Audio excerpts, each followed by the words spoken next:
Hi, and welcome to Filmmakers Compass Podcast, a show where we talk about movies and, well, more movies. I'm D-Man, joined by CP, and we have another great episode in store for you guys. CP, how you doing today? Dude, I am great. I hope you enjoyed Halloween. I certainly did. I mean, it's Halloween. You always got to enjoy Halloween, right? Yeah, huge shout out to Mike Soto, Sue, and Johnny for throwing a fantastic Halloween party. It's actually not Halloween for me until I go to that party. So a couple of years ago, they actually decided, they were like, hey, we're not going to do this anymore. And they called it, it's their last Halloween party. And lo and behold, give them a little bit of time. And I think they're just addicted to Halloween. So they started throwing parties again. And it's, the holiday is just better for it. So yeah, I love Halloween. I also got to watch Ghostbusters. As I said, there's certain movies I watch on actual holiday days. I watch Sandlot on 4th of July. I watch Ghostbusters on Halloween, and I watch Home Alone on Christmas. So Ooh. I watch Home Alone often throughout the year. But yeah, that's a given, dude. We know that. Yeah. So anyway, yeah, great holiday. And in addition to shout out for Mike Soto, I also wanted to give a huge shout out to one of our new listeners. Again, it's the person that I talked to at the other Halloween party from a little over a week ago, Ivor. So something I want to do, it's a little bit different for shout outs, but Ivor actually heard my shout out on last week's episode and he left us a message. So we're going to go ahead and play that now. Dustin, thank you for the shout out. This is the cool guy you met at Terry and Adam's party. My name is Ivor. I had a good time talking to you as well. Just to let you know, I have been practically binging your podcast. I love it. I tried to hook up with you through Instagram. I'm not sure how it quite worked. I don't have Twitter. I only have Instagram. All right. Well, thank you so much, man. Do you We're think really he was mad that you didn't remember his name?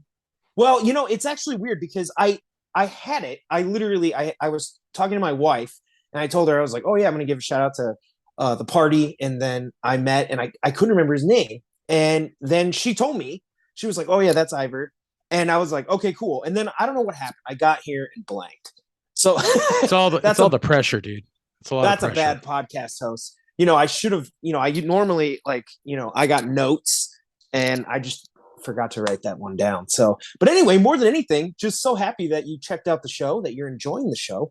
And hopefully maybe at some point we can have you on the show. So we'll get that into discussion.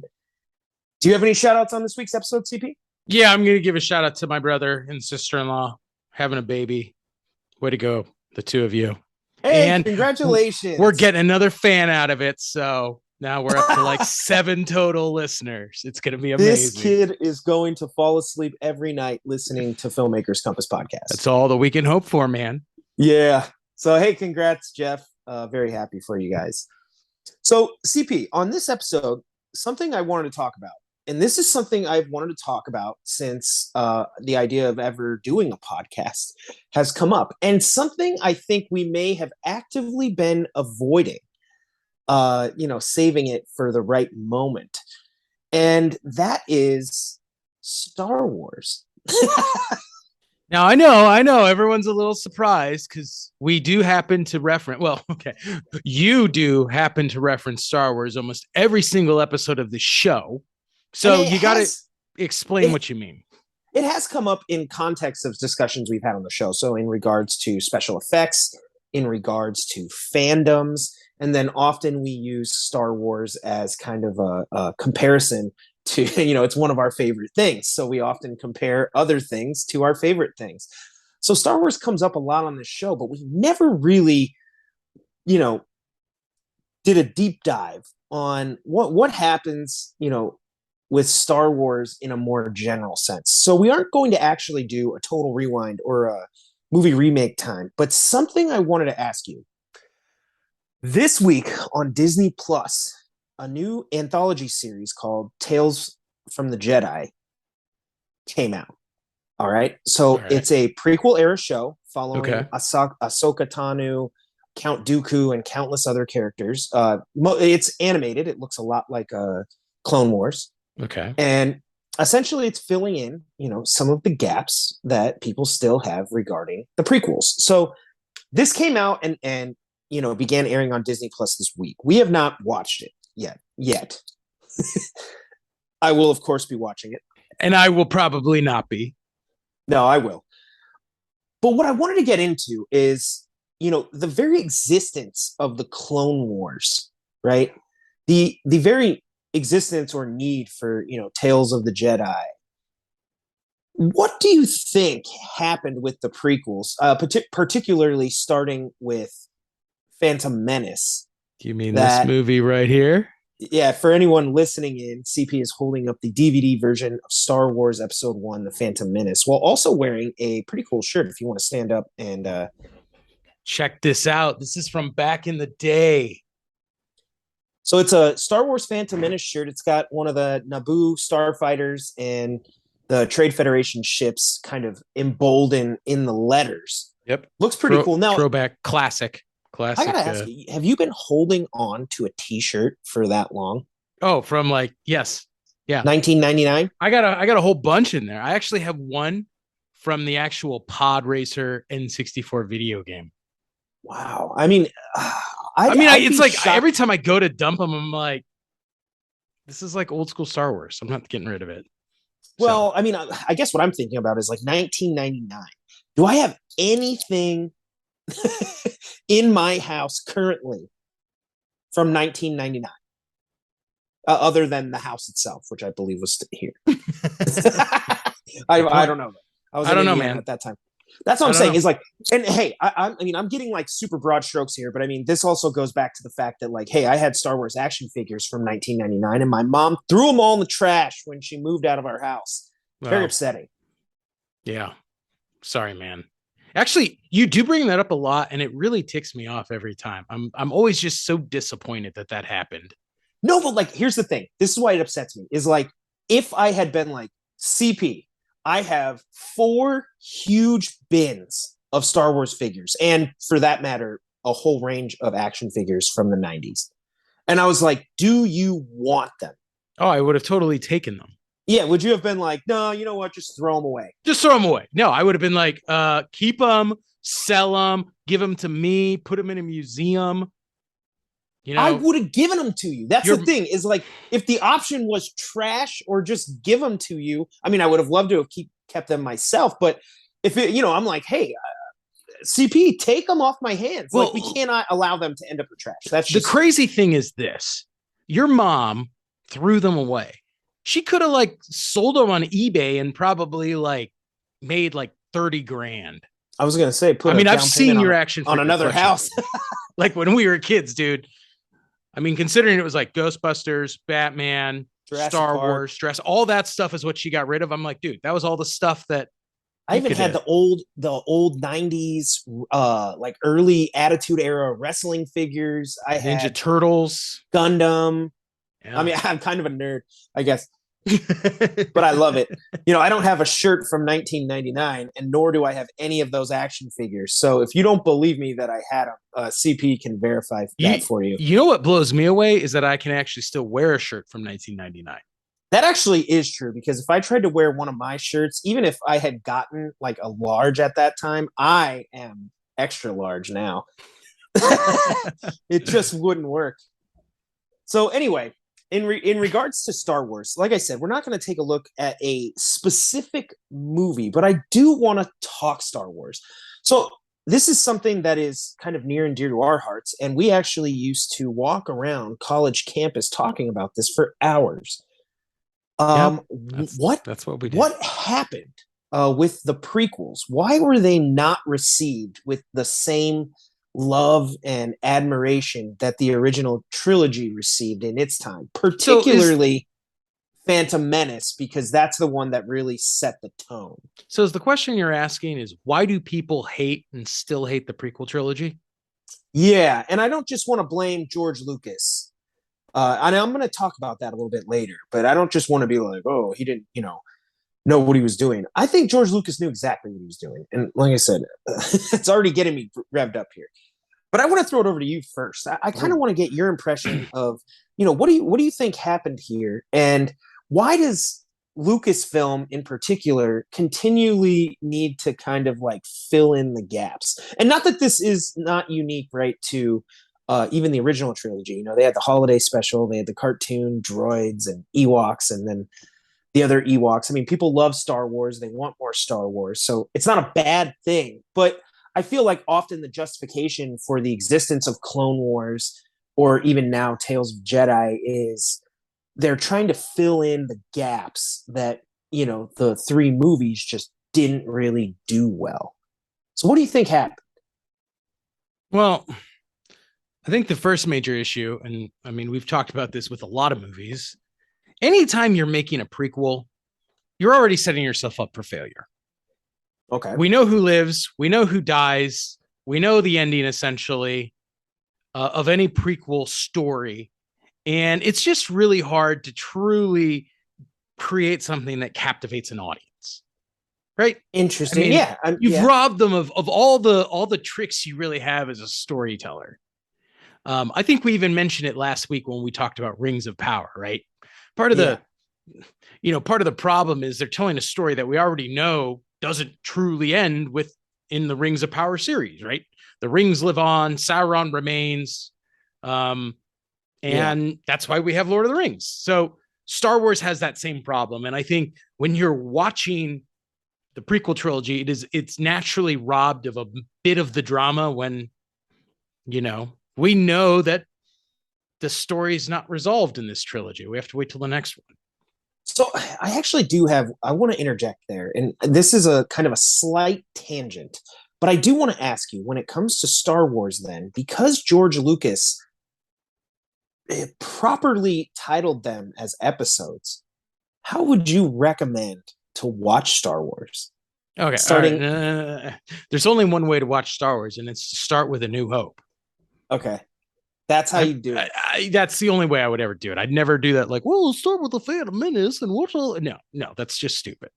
Well, I hear people a lot of the time, arguing that, if you start with the Phantom Menace, it will spoil the surprise at the end of Empire Strikes Back, where Darth Vader, spoiler alert, reveals that he's Luke Skywalker's father. But to me, I would argue, first of all, one, almost everybody knows that.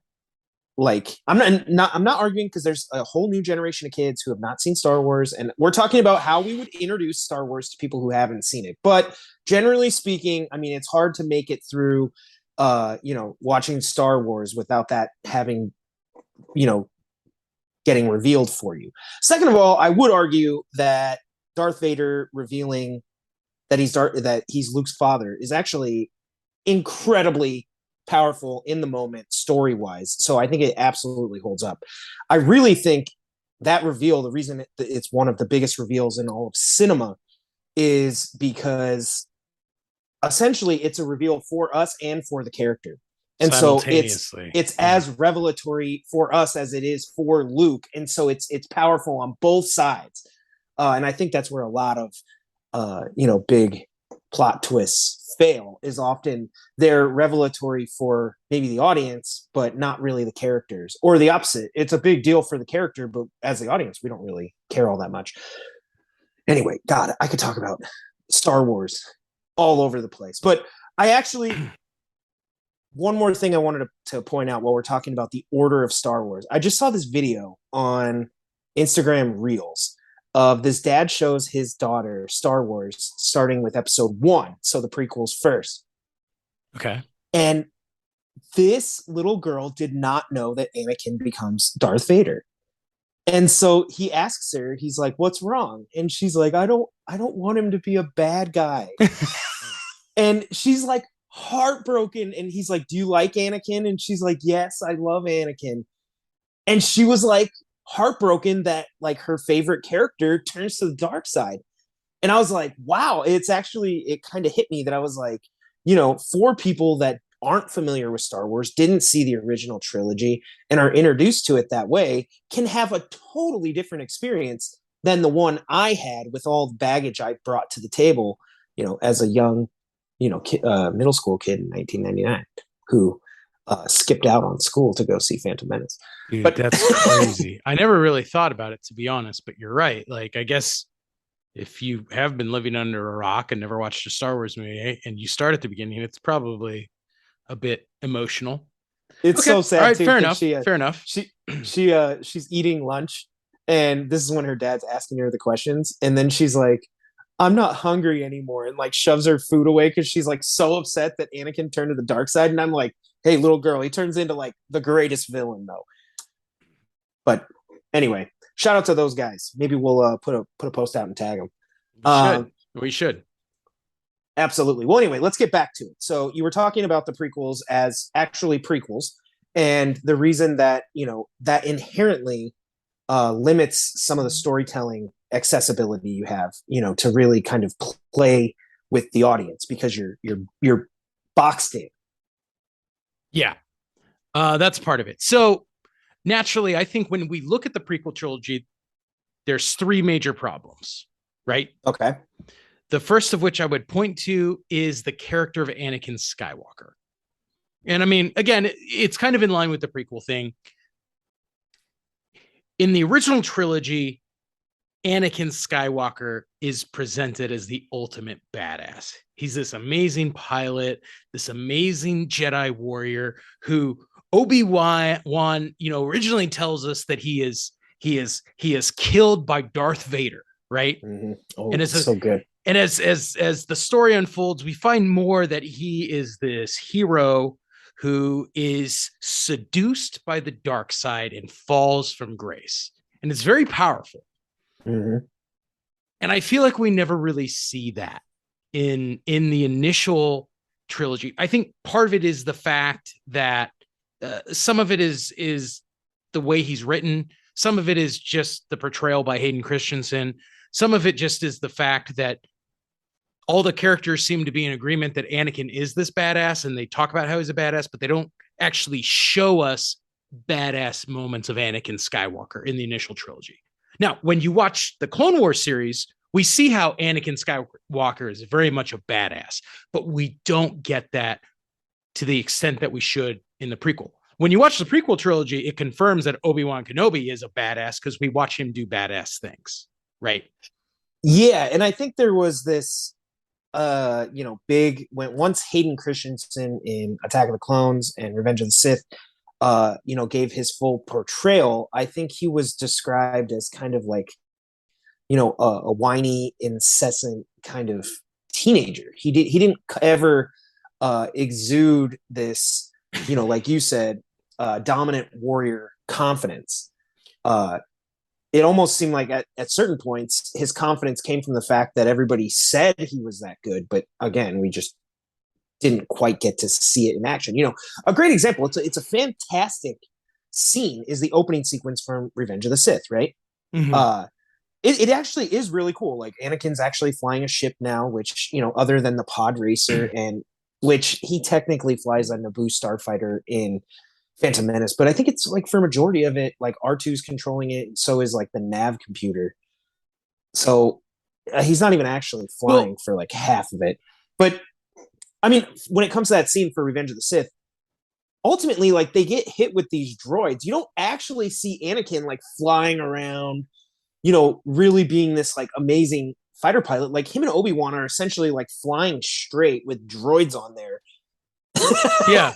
Ships, and then he like knocks a couple droids off and like manages to like keep flying straight enough to like get through that door before it closes. But it's not like Luke in the Death Star trench. That's like amazing. Well, I think about like the moments where we see Anakin being this amazing Jedi warrior, primarily at the start of Revenge of the Sith when he fights, Count Dooku, and then at the there's two moments in Attack of the Clones, the one where they chase down Zam, the bounty hunter, and then at the end, again, the battle with Count Dooku.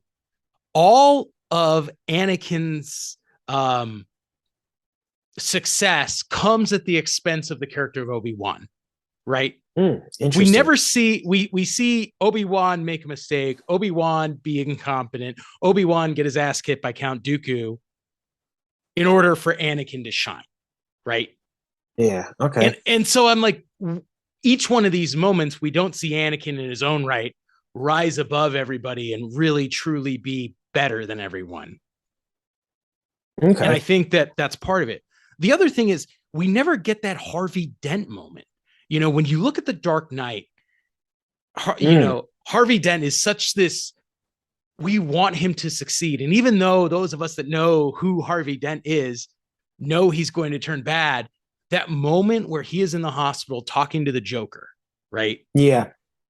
And you see, you're like, this is no, like, finally, this man has been broken and everything that he believed in, everything that he stood for has been crushed. And then we see when he goes after Jim Gordon and Gordon's family, you're like, guy, like we see Harvey Dent fall from grace.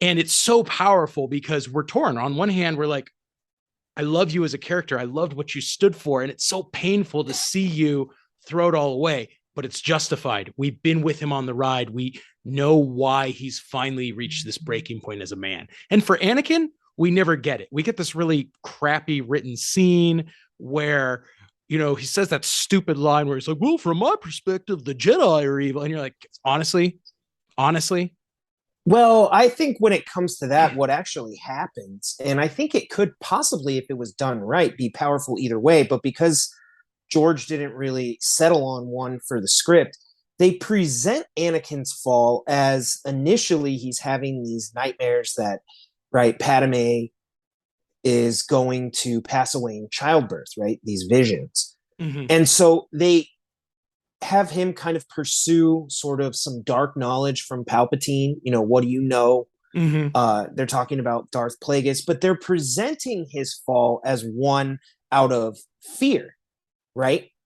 But they parallel that with this notion that Anakin only got promoted to be on the council because he's close to Palpatine. Yeah. That there's some sort of I don't know what you call it, like plot for the Jedi to take over. Yeah. And because they don't pick, right, he never really commits to one.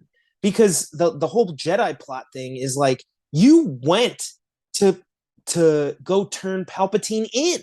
Mm-hmm. So like if you really thought that, you wouldn't have done that. Yeah. Right? Yeah. And he even, I mean, the motive becomes more clear in that scene because when Palpatine's going to, or Mace Windu's going to kill Palpatine, he says, no, you can't. I need him, right? He needs that knowledge to save Padme. But because there's these competing motives, it never comes across as like that Harvey Dent moment where you really know and actually can understand why Anakin did what he did, right? And that's usually what makes the best villains is when, you know, I wouldn't do that, and I don't believe what you did is right, but I also understand why you did it. Mm-hmm. And instead, you just get kind of like both these narratives. One of them that almost rings false, which is like, Anakin, you're on the inside. Like, do you really think the Jedi were plotting to like take over? Yeah. Yeah. I just don't believe that he would truly believe that. Well, and I think the Padme thing is actually an interesting motivation. We don't truly get it, but I mean, you know, there's that scene where she confronts him right on the ship, and it's almost like if that they'd actually truly leaned into that, and you know, what if in that moment of absolute rage we saw like they kind of dance around it, but what if in Anakin's actual rage he killed Padme? Yeah. Right. You know, he's got these powerful force powers that he's still learning to control. Like, what if he had killed her and then he was forced to confront that guilt? I'm like, there's just so many opportunities to give this character a moment where we see him fall instead of kind of a bunch of half-ass ones that just don't really ever seem strong enough to warrant him betraying everything that he believes. Yeah. And there's, you know, there is, you know, it's, also, in my opinion, I think it's kind of poor writing is when Padme gives birth. I know George Lucas is looking for a parallel scene here where there's literally a birth scene where Padme dies that's running parallel to Darth Vader being essentially born and, you know, Frankenstein's monster rising up. But I really hate the writing there of Padme dies and they were like, she'd lost the will to live. And I was like, really? She just had kids. Like, Yeah, right. I don't know. I mean, if there was ever a time that you would find the will to live, like, I don't know. I just, not that she couldn't have died from complications of childbirth or something that Anakin had done, but just that stupid line. No, no, I'm with you. But Like, the Vader thing actually brings up for me the second major reason why the prequel trilogy fails, and specifically in episode 1. And that's, we never have. Okay, let me take a step back. In the original trilogy, we have Darth Vader, probably the coolest, most badass, most terrifying movie villain maybe in history. You know, I know. Oh, another great video if you've never seen it. There's actually a video on YouTube of a dog watching A New Hope. And in the very, very beginning, when they're on the Tantive 4 and the Star Destroyer captures the ship, and then it's like dun dun, Darth Vader comes in. This dog is like terrified and like runs and hides behind the couch. And then but the movie's so good that you actually see like the dog's snout pop up and he's like watching it, like hiding. That's And hilarious. just terrified of Vader. And you're like, God, if that doesn't just speak to George Lucas's ability to convey something visually, I'm like, wow. Amazing. And I mean, think about just the power of Vader in that movie. His role is actually very minimal, Yeah, he's kind of a stock villain. He's not really fleshed out as more in depth. Once the trilogy's complete, it works really well. We get him, but in A New Hope, he's like he's just the big bad there. He's imposing. We don't know why he's so bad. We don't know why he's so powerful. We just see the bad stuff that he does, and it's awesome. Force choking his own guys. Killing Obi-Wan. Just that scene where he's just wasting people on the starship. Oh, it's amazing. And we never get that from the prequel trilogy.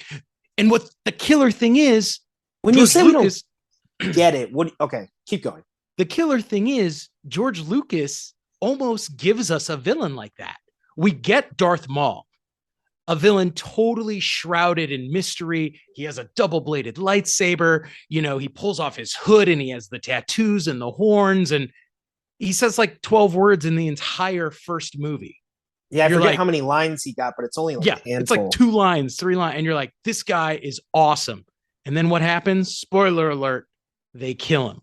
Granted, again, he comes back in Clone Wars, but he doesn't come back to parallel the journey of Anakin and Obi-Wan, which for the Obi-Wan character, I mean, what an awesome opportunity for him to again have the opportunity to keep encountering this Sith Lord who killed his mentor. Well, and right? Isn't it crazy too when you think, like, as far as Darth Maul's concerned, like when it comes to his resurrection in the Clone Wars and extensions to things like Rogue One, Rebels, and like he literally had like a second life. That, I mean, does that not speak to the misfire that was killing him off at the end of Phantom Menace? I mean, he was so cool that basically a bunch of people were like, we need to create like a show where we can just bring him back, because he should have never died. Yeah, right. Well, and then how do they top off? How do they try to one up the character of Darth Maul? They give us Count Dooku, like the old, like nowhere near as badass Sith Lord. And I know George is trying to do something in terms of he was, Qui-Gon's, he has a relationship with Qui-Gon. He has a relationship with Yoda. But it feels again like a huge misfire. I'm like, you took an awesome dude and replaced him with like some like D tier villain. Like, really? Yeah, and even I know I'm going to kind of set the story that we get in Clone Wars aside and think hypothetically here, but the fact that Darth Maul killed Qui-Gon, what that could have done to Obi-Wan, knowing he was out there, what that could do to Obi-Wan's anger, could it cause him to maybe walk that line of going towards the dark side? I don't know. I agree. And again, some of that does actually come to pass, but I mean, in the movies themselves. So there was a lot of opportunity. And I think, like you said, George had set it up, and maybe he was doing a little, inversion on us, with us believing that Darth Maul was like, kind of a Darth Vader clone in the prequel trilogy. But in the end, he ended up, he could have been any of any number of things. And even after his defeat to Obi-Wan, I mean, you could still have Palpatine kind of reject Darth Maul and have him be a part of the Syndicate or some other aspect of the universe. And you could even have Palpatine who's looking for his next, pupil or apprentice or whatever. And I don't know. There's any number of things that could have happened. And I totally agree because, to that end, Palpatine is the big bad over, the prequel trilogy. And even though he's the Emperor, though, all the Skywalker saga, and when I say that, I mean episodes 1 through 6. I mean, it really is the story of Darth Vader and the Skywalkers. Yeah. So even though Palpatine is, in a hierarchy, even in the original trilogy, he's higher than Vader. I mean, Vader's the villain. Yeah. Yeah. Palpatine looms large, and he's the big bad in the prequel trilogy, but it doesn't have that kind of Darth Vader figure who can really challenge the characters on that more physical one-to-one level where Palpatine's like pulling strings and playing politics and he's in the background. Yeah, and we miss that, I think. No, I mean, yeah, you never get a guy who just force blocks lasers like Vader. Like, oh, come on. Huge misstep. And I mean, the last one and this actually is a good segue to it. I think we miss out because we don't ever have a Han Solo character as well. Right? Okay. Han Solo brings something so unique to the original trilogy. For one, I mean, it's Force and Jedi powers. And I mean, there is an absurdity to embracing Star Wars. And Han Solo is the guy who is sort of our,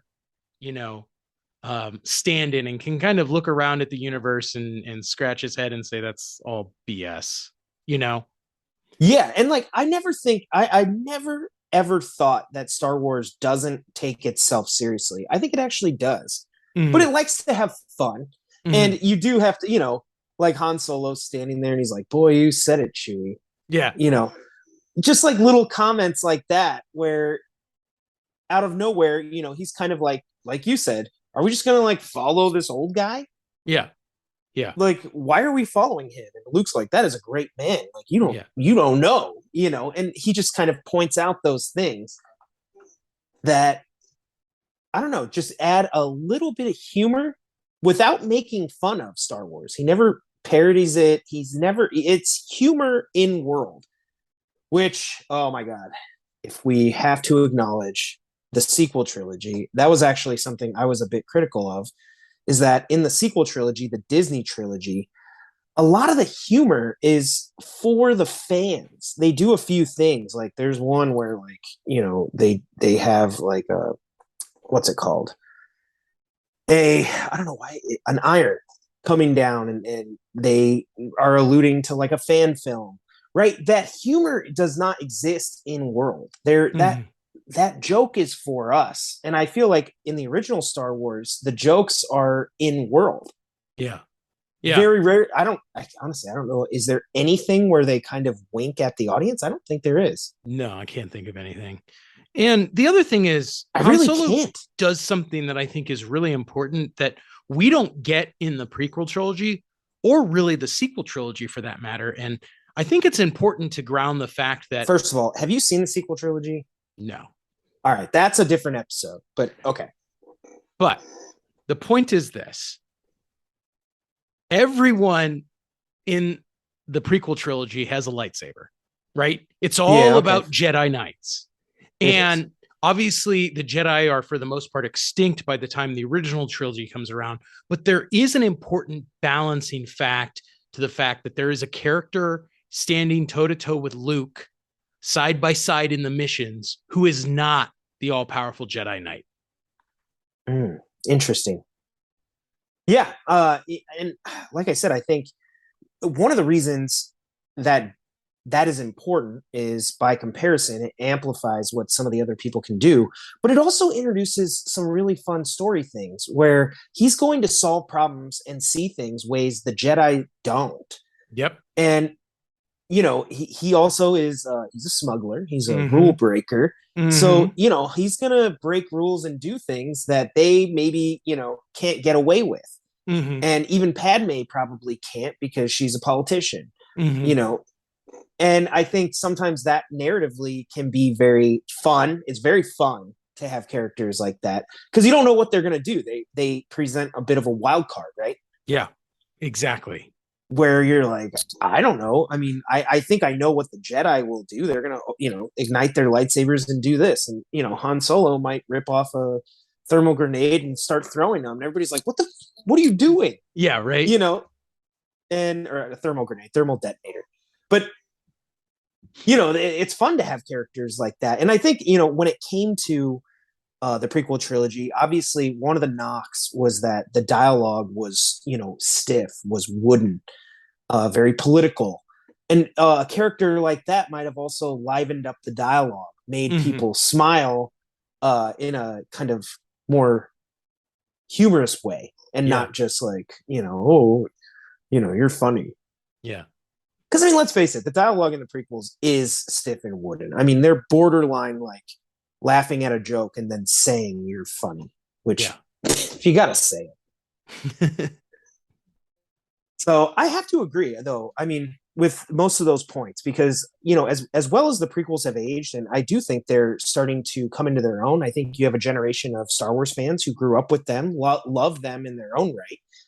You're having like I said, a subset of fans now, new fans being introduced to Star Wars, starting with the prequels, Yeah. and they've kind of found their place. But let's face it, they're just not perfect in the way that I think the original trilogy is regarded. I mean, you can't overlook the reason they they face the wrath of fans in their time is they're not perfect. Well, and I You know, mean, I think the last thing that I see is from a production standpoint, George Lucas was very aware of his strengths and his weaknesses making the original trilogy, right? He's mm-hmm. like, hey, I know this guy. He's a really good screenwriter. Come on in, and I want you to make a pass on the script and really punch up the dialogue. Hey, I know you from film school. You're a really good director. I want you to come by and actually direct the movie so I can focus on all the components of it that I'm really good at, right? Isn't it crazy when you bring that up like that? That the way Star Wars fans think of the original trilogy is that George Lucas did it all, but in Mm-hmm. retrospect, I mean, he was executive producer, and a lot of the story elements and everything are his. But I mean, he didn't actually write the screenplays. He didn't actually direct the second two movies. Yep. Or maybe I'm wrong about. I think he did write and direct A New Hope, but he wrote and directed the first. Yeah. yeah, but the other two he didn't. And for whatever reason, it just works really well. And maybe I know there's that saying of by the time they got to the prequel production, that a lot of Lucasfilm just had such reverence for George Lucas that he was surrounded by a lot of yes men, and a lot of people didn't really push back Yeah. on probably some of the things that they might otherwise have on different productions, mainly because people just George Lucas made Star Wars, so like we'll just defer to him. He knows what he's doing. Mm-hmm. So there's a little bit of that, and then I was kind of alluding to it earlier as well, that I think one of the disconnects with the prequels was that I think George Lucas always had his intended audience of being a new generation of kids, right? And he stated multiple times that he thinks these movies are made for kids. We're passing on our lessons, right? And Yeah. giving them heroes and villains that embody our values and the things that we reject. And I think too that at that time, because no one knew what this was going to look like, people either thought it was going to look like the original trilogy, which it didn't. And I think, a lot of the fans thought it was going to be made for them, and they are now, adults. You're Mm-hmm. 20 years removed from, them as Yeah. kids watching A New Hope. And so I think you do end up with a slight disconnect there. Does that kill the movies? No, like I said, there's definitely some filmmaking storyline stuff involved as well. And I think you did a great job, really outlining, hey, what are the major components here? So I also, I don't know that George Lucas wrote Padme and Anakin's love story to the best it could have been. You know, Yeah, yeah, it's very forced and yeah. I don't know. George Lucas is always, in the original trilogy, he's got a brother and a sister kissing each other, and in this one, Anakin's like a little kid and she's a queen. And I know their age gaps only, it's not that crazy when you're adults, but still, George. Oh man.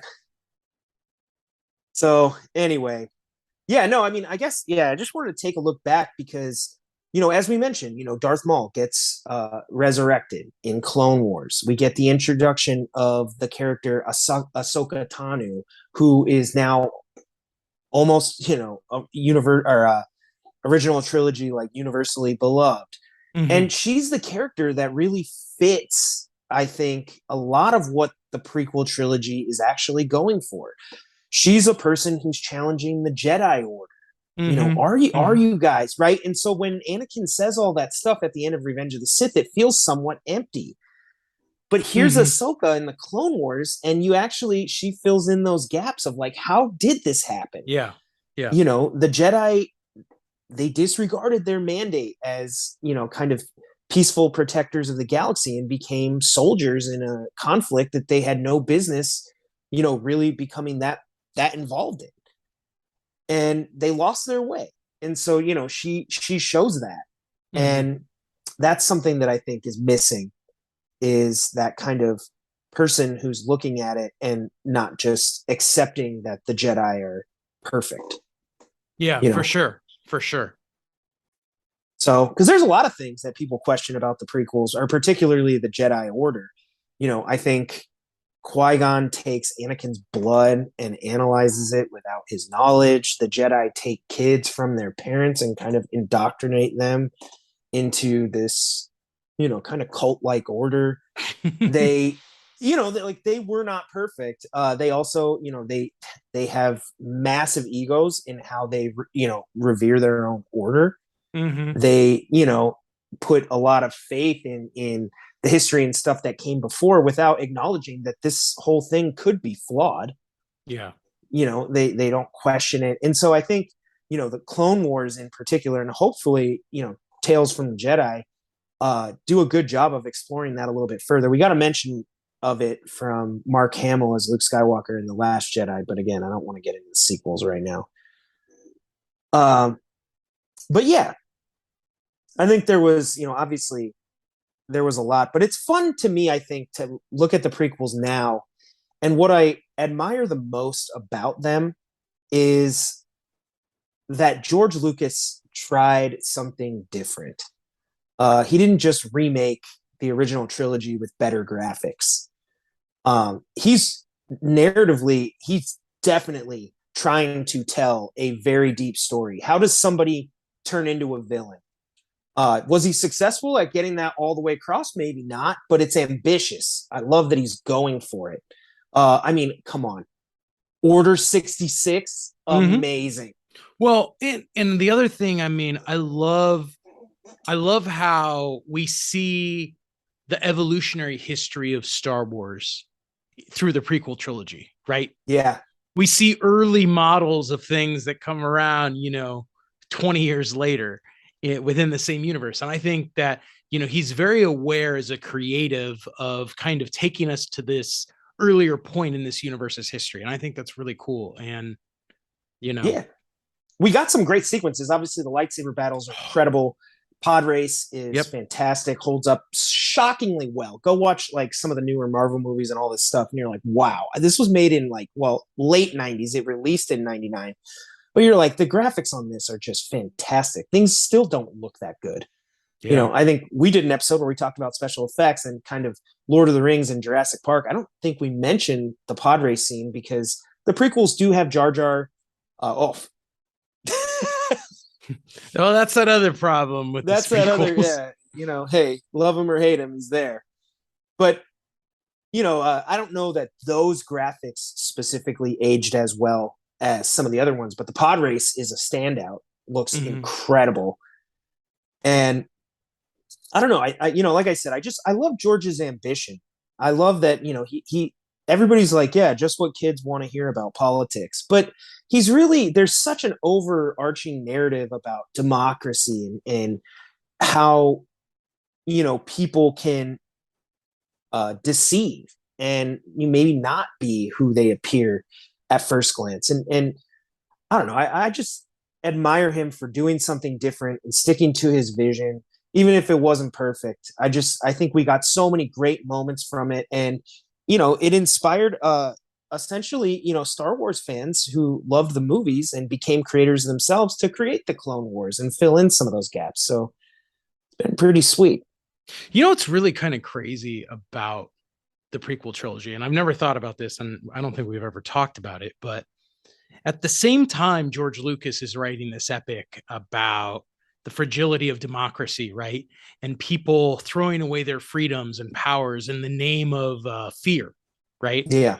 Is the same time that September 11 happens and the United States starts rushing through things, mandates like the Patriot Act and things Patriot Act, yeah. in the name of like, peace and stability and protection, which it's very ironic to me because this is all, slightly before the real world enters this, these moments in time that are almost reflexive of art. Yeah. And obviously we've seen a lot of things after those events, kind of telling this foreboding story, but Lucas was aware enough and enough tapped into human nature to actually be writing these things right before they happen. And I think that's kind of amazing when you think about it. Yeah, there's that great quote, which I don't know if it's original in its, idea alone, but there is that great quote by Padme with like, so this is how democracy dies, with thunderous applause, right? I think that resonates with a lot of people that, hey, unless we're going to get, attacked from some foreign power, and even then, if you're, the Republic, it's very unlikely that you're going to lose. Like more than likely, you will crumble from within. And it's very prescient, and like I said, Lucas didn't come up with that observation himself. You got to go back through history and you see it all the time. Yeah. But he is integrating it into Star Wars and the Republic and all that. And it was fun to watch. Totally was, dude. Oh my God. I mean, just getting to go see Star Wars in the theater. I swear to God, if they release Star Wars in the theater again, I would go. All 6. Yeah, me too. Me too. I did. In fact, it was weird because this was the only one. I guess it was because it happened right before the acquisition by Disney. But remember when they started re-releasing? Oh, the 3D. They were going to do all the Star Wars movies in 3D, and the only one that came out was Phantom Menace. I think I saw it 2 times. But yeah, then they're just like, nah, we're done. I was really bummed because, I mean, anytime you're going to put Star Wars on the big screen, I'll go see it. Yeah, no matter how much, I'll always shell out money for that stuff. Yep, I would go in a heartbeat. Just to experience it one more time. I mean, shout out to Jeff. Like, I wish I had a kid so I could take him to the theater to go see Star Wars because it'd just be the best day. Yeah. So, well, anyway, obviously, I think you and I could talk Star Wars endlessly and tangent as far as possible here.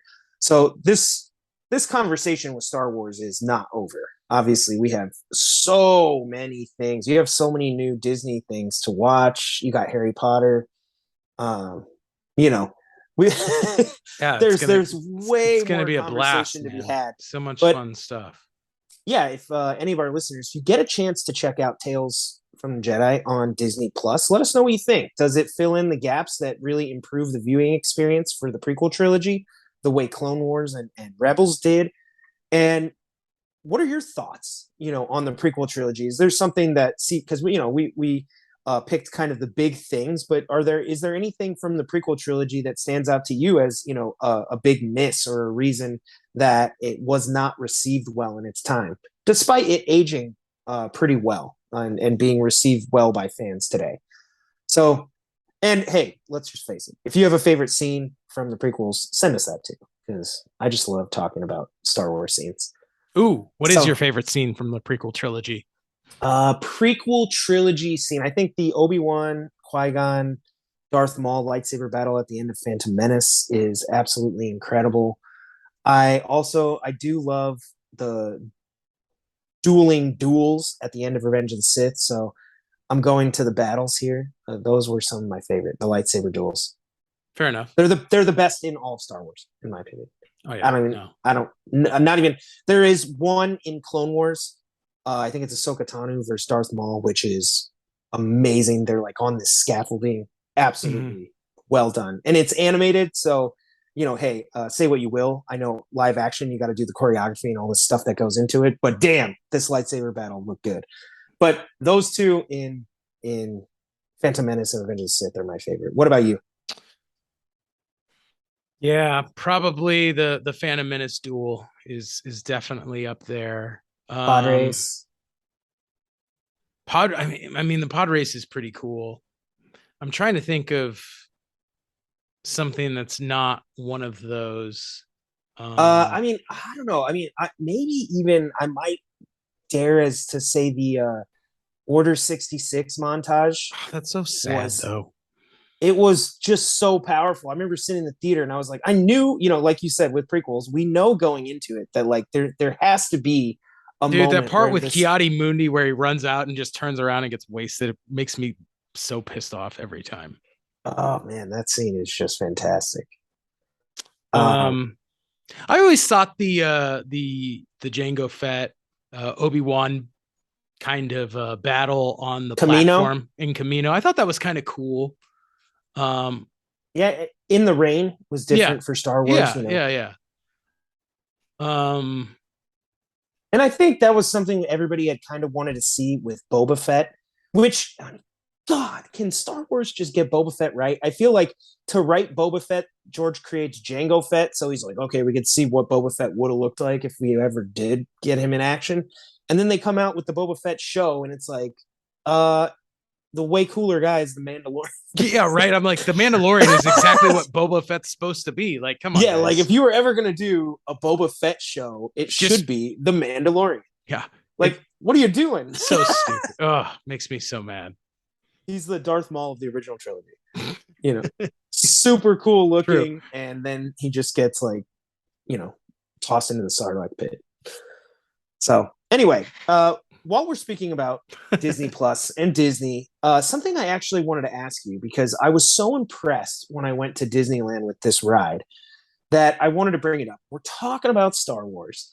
So I wanted to ask you what your top 3 theme park rides based on movies are. So I think everybody is they know where I'm going with my number 1, but I do have an honorable mention and 2 and 3. And you're going to have to wait to hear my number 1. But I wanted to know, what are yours? Obviously there's Six Flags, which has some rides. Yeah, I was going to say is like Batman and Riddler. Yeah, like, Riddler's do those Revenge. count? Yeah, absolutely. Okay. All right. So, I think, again, for this list, what I do want to recognize is these are rides based on movies. So in that instance, which I do believe those Batman rides were inspired by the Batman films of their time. Mm-hmm.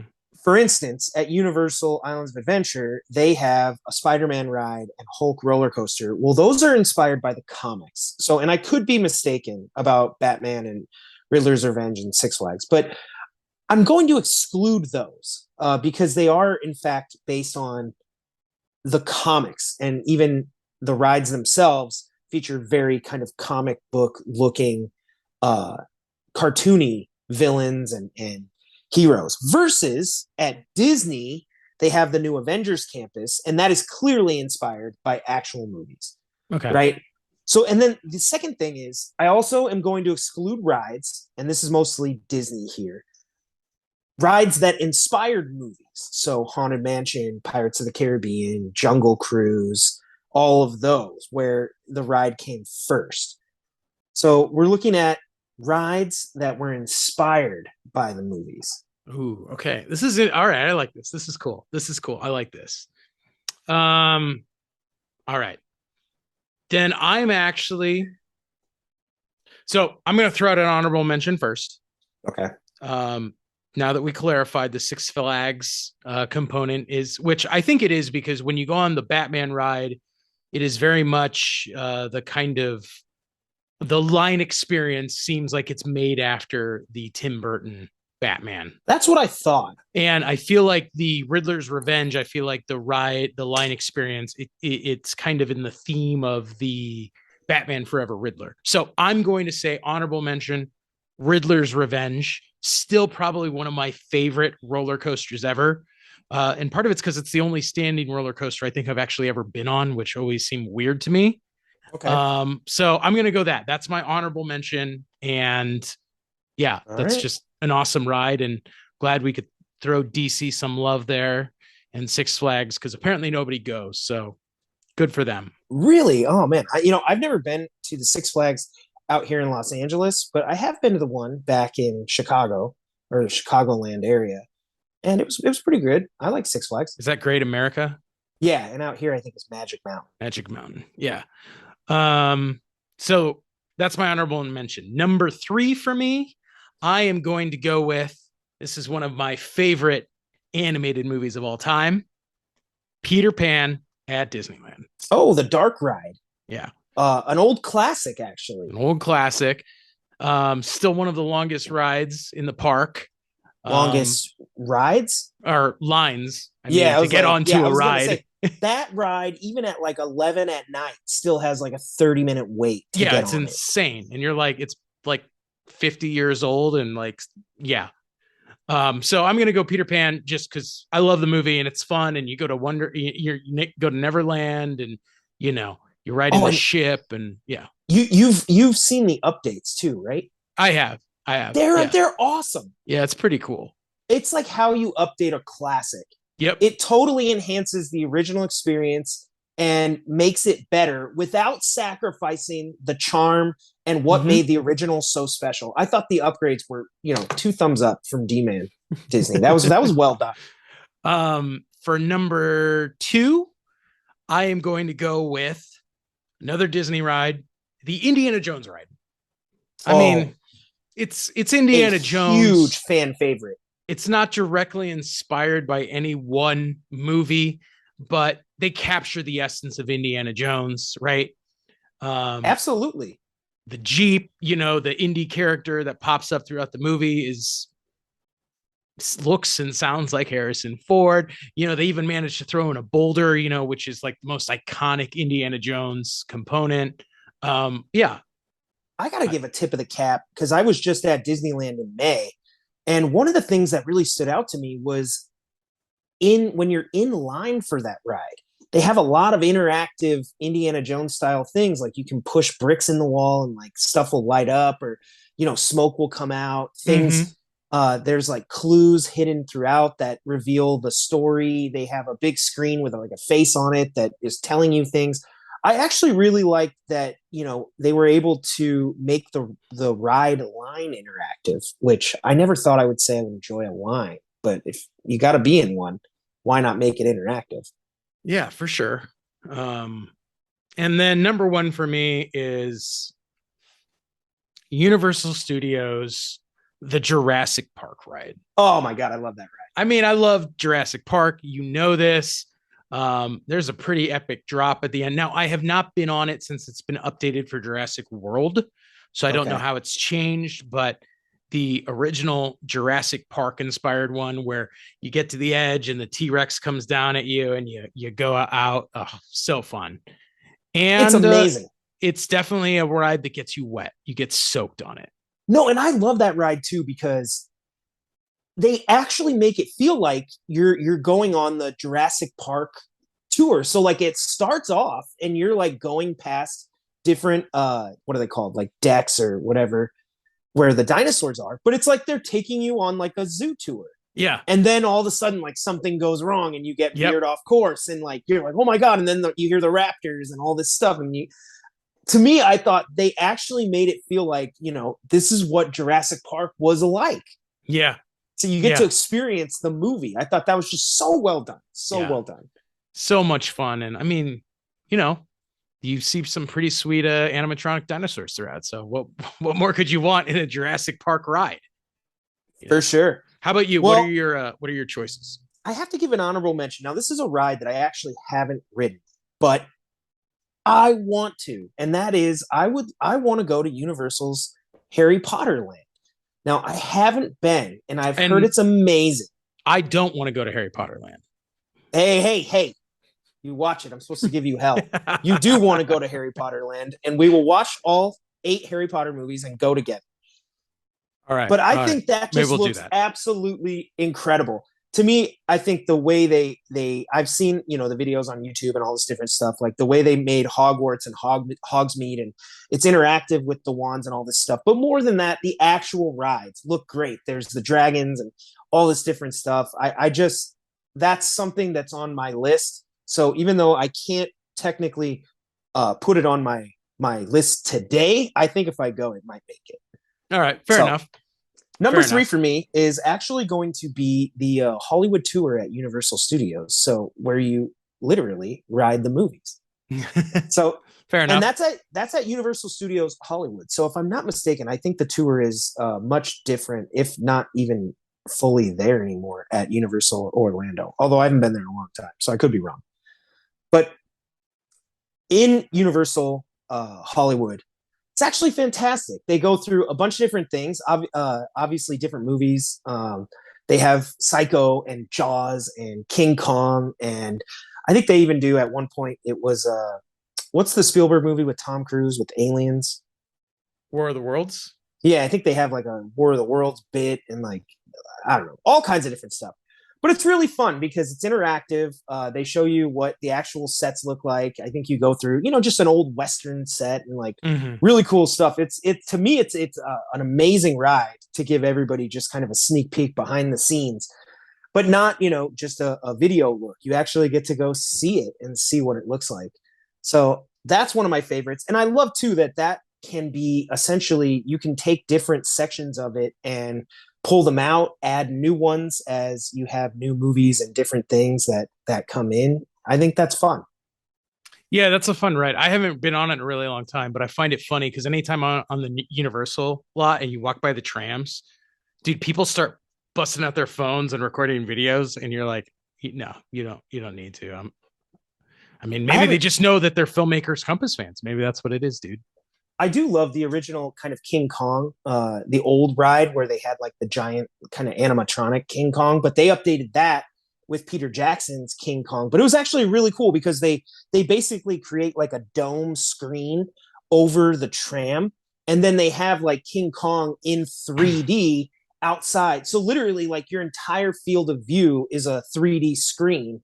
And then you have King Kong like interacting with the tram, and then he can obviously the depth of feel on the screen can go back as far as you want. So then he like steps back and you can see him and he roars. It was really cool. I'm not sure. My understanding though is I think the actual original animatronic King Kong burned up.